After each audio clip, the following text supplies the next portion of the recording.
well. Great running from them. We're at 4. Good morning guys, welcome back to my channel. It is race week. It is Tuesday today. I'm gonna do a very light gym session because I didn't go to the gym last week, so the last thing that I want to do is go in and get really intense DOMs. And I'm pretty sure my runner workout anyway is, I can't believe like I'm on the very last, oh, I've got no reception down here.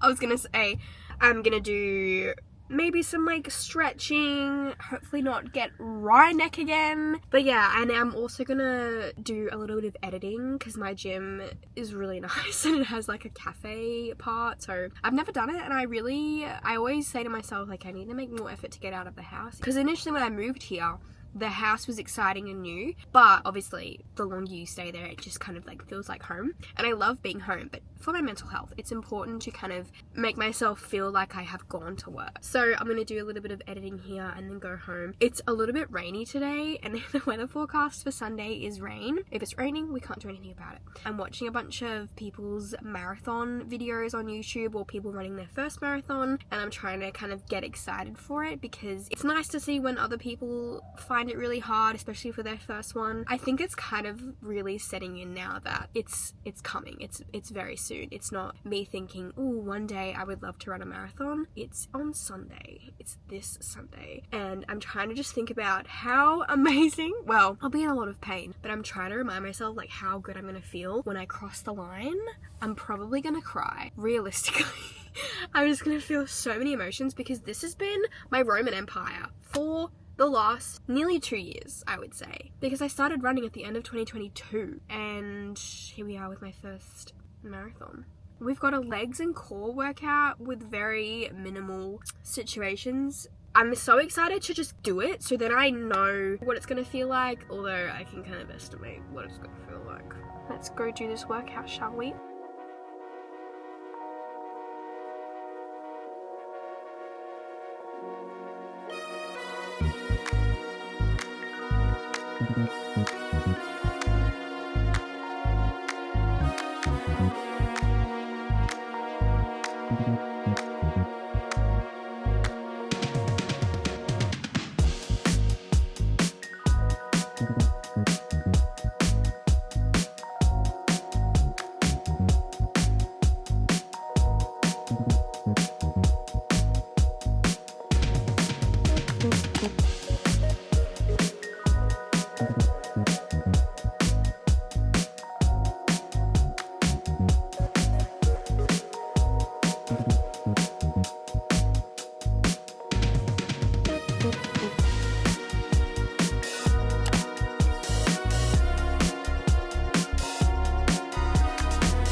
Hey, good morning guys. It is officially marathon eve. I am about to go on my shakeout run. This isn't actually in my runner plan, but I want to do it anyway because I feel like everyone does a shakeout run.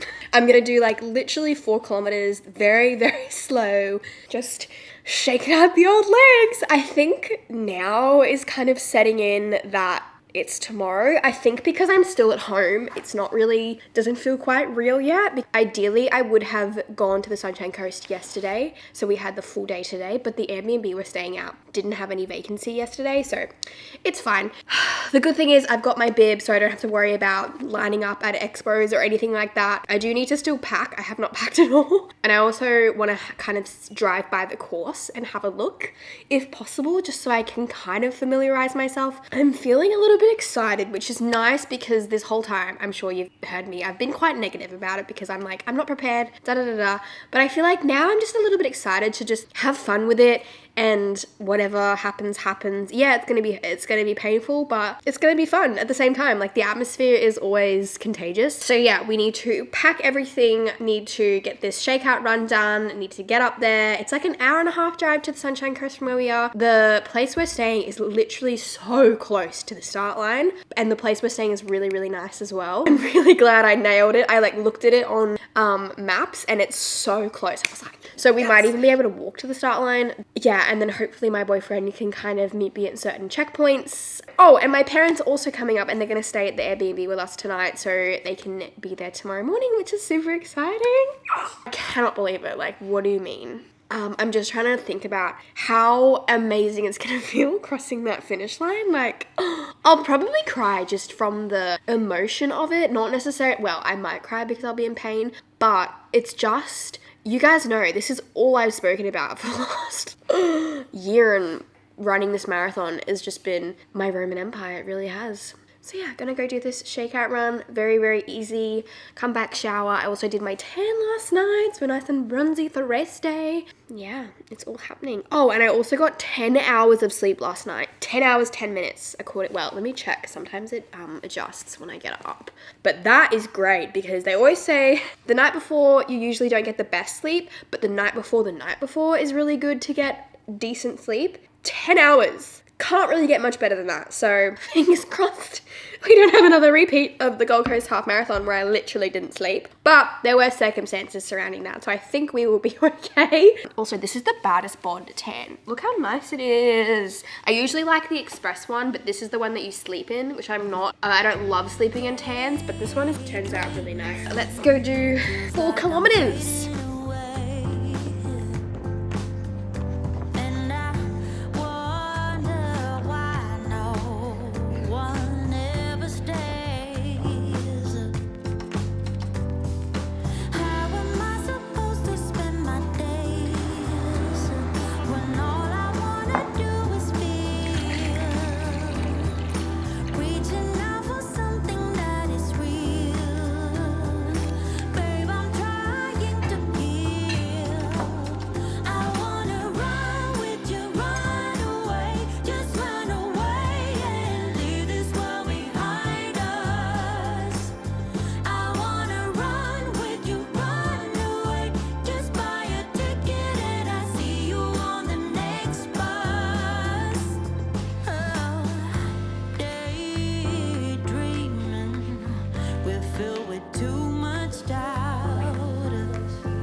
So I want to sit down and chat you through the last 48 hours, because there's one thing that I'm not good at. It is vlogging when I'm stressed or nervous or anticipating something. Oh my God, I'm sitting cross-legged and it's literally hurting my knees. So we arrived Saturday, checked in. The days leading up to the marathon, I was really doing my best to carb load. I actually tried to track what I ate the day before, just purely so I could get an idea of the amount of carbs that I was eating. I think I was asleep before 8 p.m. and I think I got maybe like 6-ish hours, which is pretty good. Maybe 6.5, between 6.5 and 7. I'm not quite sure. I woke up at like midnight. I think my body was just anticipating the race. But considering I got up at 3, my alarm went off at 3:15. I would say over 6 hours of sleep is pretty good.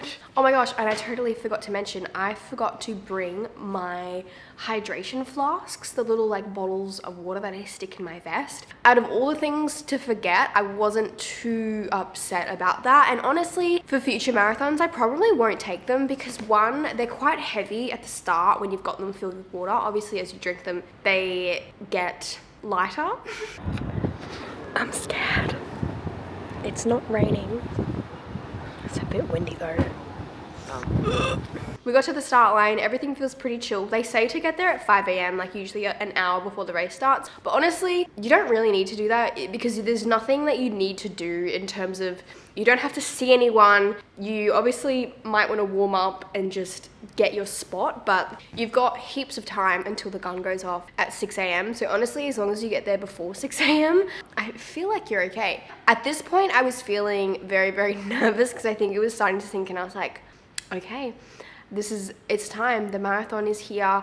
It's not, you know, a goal that's down the track, like it's happening right now. And I just felt like, oh my God, I'm about to do this. And I was at the zone D, which is the last start zone, which is fine. It's also kind of nice because if you're at the very back of all these people doing it, you have a lot of space and you're not kind of packed in like a sardine, and the gun will go off, but it actually will take you, especially if you're at the back, almost 15 minutes before we crossed the line to start. Also, if you remember from my half marathon last time, my watch was so out of whack. It was gradually getting more and more out of sync with the kilometer markers on the race, which is not great. And my watch was not perfect. It was honestly like 120 meters out. That was fine. The watch was much more in sync. I also had it set on, it would automatically pause if I stopped. I really stopped caring about what my watch was doing post 15K in. I was like, I don't give a fuck what, like pausing, not pausing,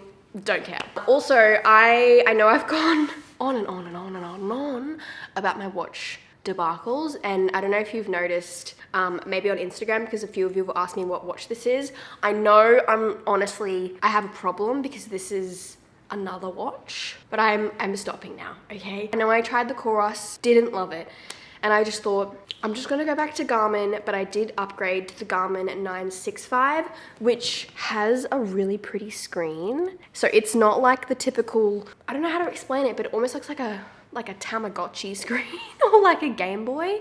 I love this. I know it looks like Ben 10 with this thing on my wrist, but she's gorgeous. I've started wearing it all the time. I wear it in bed. The battery lasts for days, weeks. Anyway, let me just backtrack a bit. So we crossed the start line. The way the Sunshine Coast Marathon is set out is, I believe, depending on what time you're gonna do, there's various ways that you can go. So they obviously did the half marathon and the marathon at the same time. So the first lap of the race is the marathon and the half marathon, and it's a 21.1K loop. I wasn't thinking a lot about the elevation because I had done a little bit of research, like a little tiny bit. And someone did actually tell me that, oh, the Sunshine Coast Marathon is quite hard. I will say the majority of the course is pretty flat.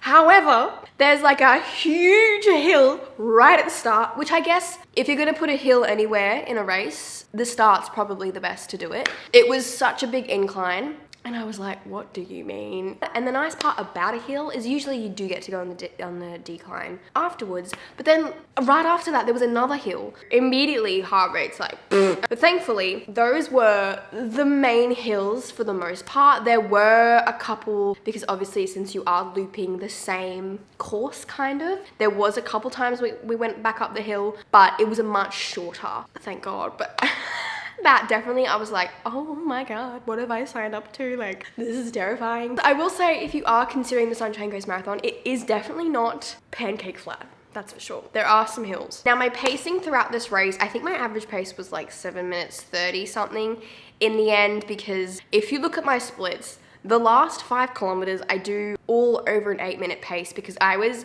very much running, walking towards the end because I was dead. You can really see on my splits like just where it all goes.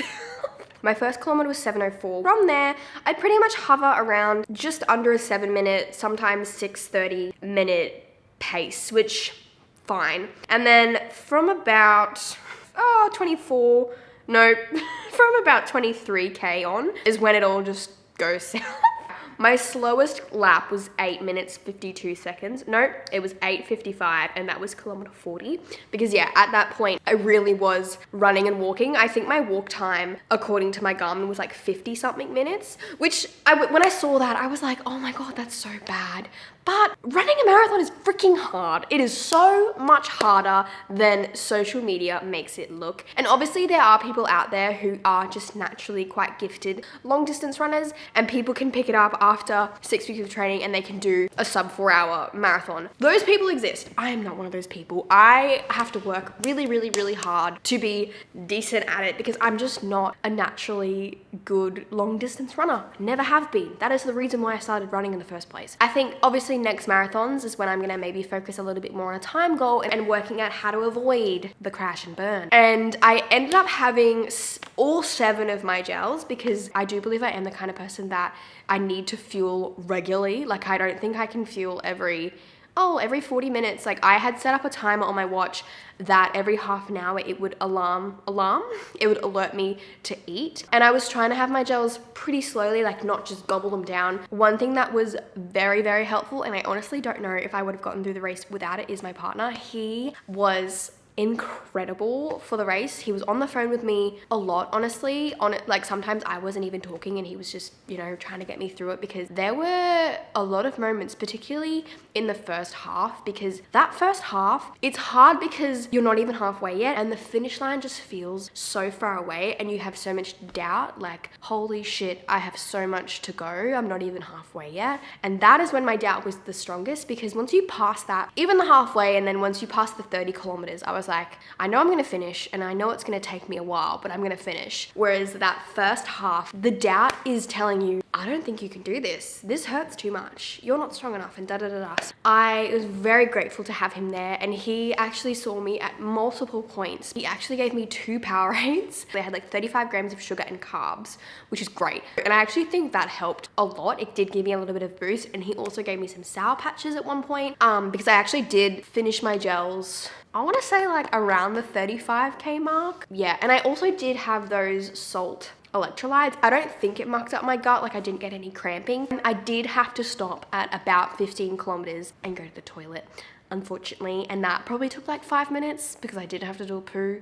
Sorry, TMI. Which was annoying and very late on. Like usually I don't think I've ever done, I don't know, maybe I have. I initially like thought I just needed to pee, and I kind of had that feeling the whole time, like for a few kilometers I was like, I just really need to pee. And there weren't many portaloos along the course, whereas I swear Gold Coast have them everywhere along the course. But there'd be like 2 once in a blue moon. So I ended up finding like a public toilet and doing my business there. But it actually was kind of nice at the same time because it gave my legs a little bit of a rest. And then I felt a little bit fresher to start running again.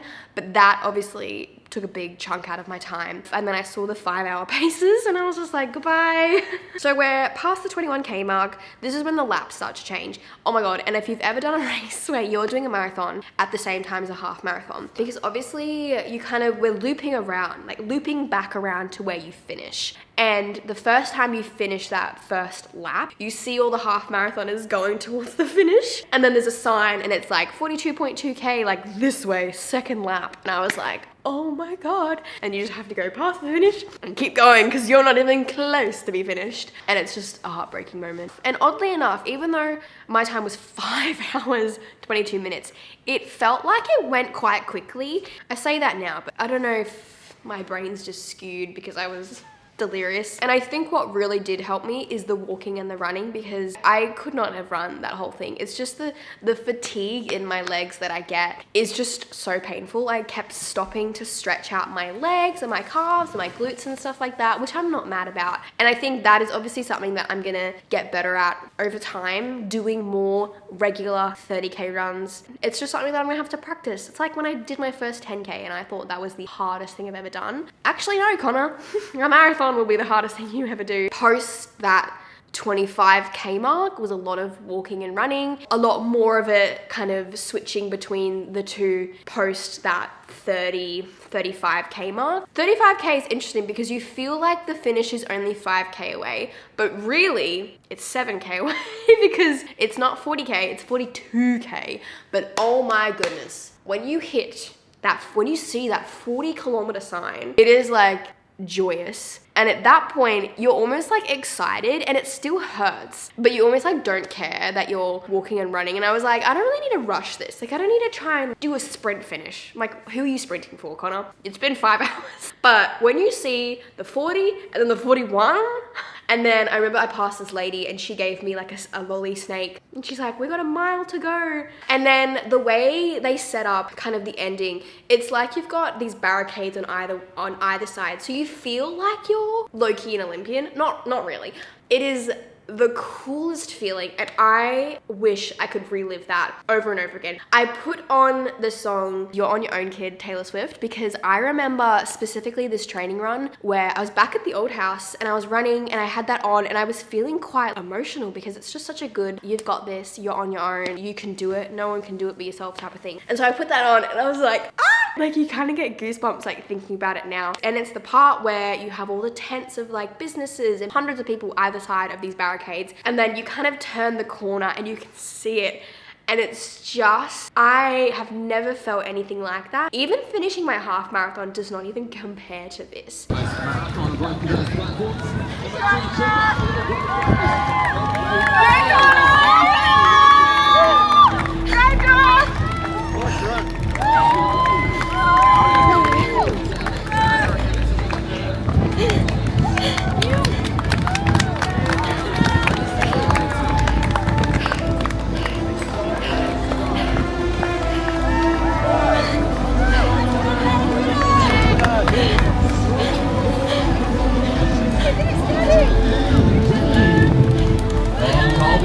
Girls on the sidelines yelling at his name as he makes his way into this one right now. Some very popular athlete out there today.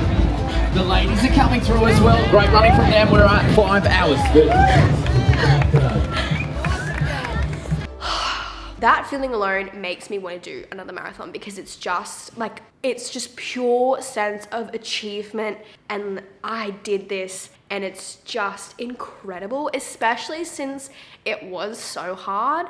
And not to say that people who finish it at a quicker time is any less of an achievement, but I think because I did find it really hard. It wasn't easy and my time was nearly 5.5 hours. That's a long time spent on my feet and running. So it was just this like huge sense of achievement. The people that do marathons in 6 hours, 5 hours, you think about running for 6 hours. Like, yes, running it in 2.5 hours is freaking impressive, but it's also so impressive to run it in 6 hours. That's a long time to be on your feet running. It hurts. It hurts so much. And your body the whole time is screaming at you to stop. The self-doubt really comes in, but you're just kind of locked in, and I'm like, I've got no choice. I paid for this, I signed up for this. It is truly such an incredible feeling. And because this has truly been, I've said this before, but literally my Roman Empire for the last 1.5 years, because when I did my first half marathon, in my brain, I was like, I know I'm gonna eventually do a marathon. And honestly, since like last year, the end of last year, when I had signed up to do the Gold Coast Marathon, and obviously I got my back injury and whatnot, this is all I've thought about. It's just the marathon that I'm gonna do, the marathon. And now it's done. I'm like, what do you mean? I'm anticipating that I might get like the marathon blues, where I feel a little bit, you know, ooh, what do I do now? Even though I do have another marathon booked in, which I will talk to you guys about in future videos, which is so exciting. But yeah, I just feel really happy, and actually talking about it now to you guys has made me feel a little bit more like proud, I guess, because it's an odd thing. Like everyone around me, my parents, my boyfriend, they're always like, you did it, like you should be so proud, and my friends and everyone, and you guys congratulating me on social media as well. I don't think it's sunk in. This is the medal that they give you. It spins, which is really cool. And then I also got the finisher shirts. I paid for one that says finisher because I was like, you best believe I'm gonna get one that says finisher. I'm excited as well now to kind of have a little bit of a break, but I'm also really excited to kind of attack the next one with a little bit more strategy. Obviously my setbacks definitely came from more so like sickness and injuring my neck. I definitely want to look at the nutrition side of things a lot more in my next races and just be a little bit more dialed in, because I definitely let things slide a little bit. But my first one's always going to be difficult. I don't think I was ever going to come close to doing a sub 5-hour marathon. My first one, like, probably just not realistic for me at least. Why did I put this on? I should have been wearing this the whole time. But yeah, I also want to say thank you so much to RUNNA for working with me, providing me your app to do my training, because I would not have gotten through that race without the training, that is for sure. And I also want to just end this part with just maybe some of my recommendations for a first time marathon. If you're like me, just kind of what to expect. I would definitely recommend removing any kind of time goal from your first marathon. I think is really important, because it's such an experience, and you're never gonna do your first marathon again. Like, that's gone now. And I think if you're really worrying about a time, and if you even complete a marathon and then you beat yourself up because you didn't get your time, that's just really sucking the joy out of what you've just accomplished. So I would highly recommend throwing a time out the window. Even in the back of my brain, I was kind of thinking, you know, realistically, I'm probably gonna fall between the 4.5 to 5.5 hour zone. It wasn't even a time goal. It was just more so, okay, realistically speaking of my pacing right now, like, what's it probably gonna be? But it wasn't a goal. I definitely think that really helped me in terms of not feeling guilty about walking or stopping to stretch and stuff like that, because I was not fussed on a goal. I really wasn't. Like I've said a million times to people when they ask me, I'm like, I would love to finish. And I did finish. Don't stress about time. I would also really recommend having some support network around you, whether that's your parents, your family, your partner, to have someone there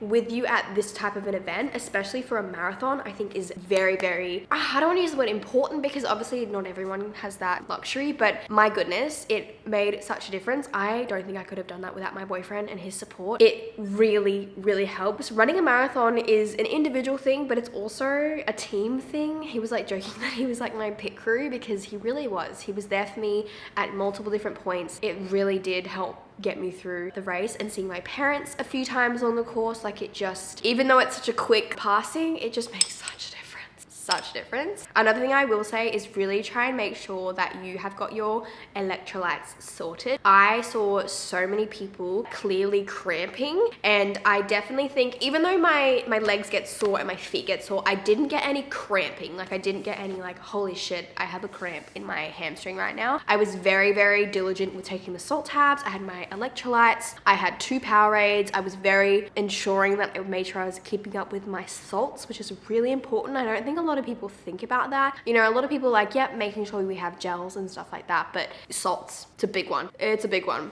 And this is something that I'm gonna look at more, obviously, as I go into my next one, but make sure you're properly fueling. I had all 7 of my gels, 7 gels. And I see people maybe doing marathons and they have 4, 3, or they have one every 10K. Everyone is so different, and you need to find out what works for you. I believe I need to fuel often. I just need to keep eating. Make sure you figure out what fueling system works best for you, because don't just go off of what someone says on the internet, because everyone's so different. I think those are my main things.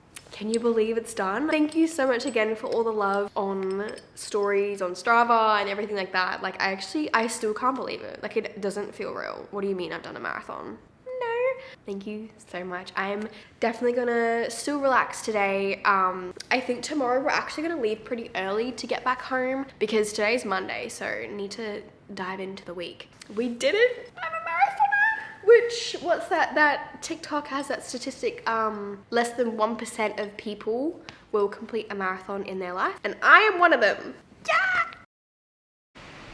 Hello, good morning. It is the morning after the marathon. This is my medal. Obviously, I would have already spoken about my experience and stuff, but it is actually pouring with rain right now, which what's the time? It's just gone 7 a.m. So super lucky that it was not like this yesterday because I would have cried. It is pouring rain. Very chill today. I'm pretty sore. My calves are really sore. I honestly could not walk yesterday. Pretty much once we had eaten lunch and then got back to the Airbnb, I just had a shower, washed my hair, and then stayed in bed all day.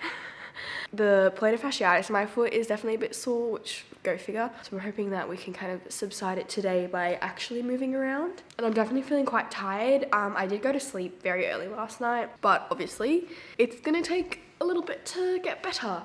I don't think it's sunk in yet that I have completed a marathon. I think in the back of my mind I feel a little bit self-conscious about my time, but at the same time I don't because it was my first marathon and it was so hard.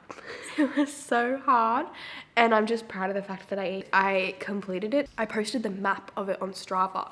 I'll put it here so you can see. It just makes it look so far. Oh my goodness. So yeah, I'm gonna quickly get dressed and we're gonna go find a cafe. My calves feel like they feel after I get a remedial massage. You can hear. But where we're staying, we actually stayed in a really good spot because the marathon took place. Honestly, we walked home. So if that gives you any indication, it was not far at all. Although that walk home was tough. As soon as I finished the marathon, I was like, can I have my UFUs, please? Yeah. Alrighty, I am back home now and I wanted to just end off this marathon vlog. Thank you so much again for all the love that you guys have shown me on social media because I feel like a lot of you have been there through the training with me. It's been an experience that we've shared together. And I'm really trying to enjoy this time where I don't have too much pressure to be doing anything, but at the same time, my brain feels a little bit scattered and all over the place, almost like I don't know what to do with myself. But so yeah, thank you guys so much for watching. And as always, I hope you're having a lovely day or night wherever you are in the world, and I'll see you in the next one. Bye!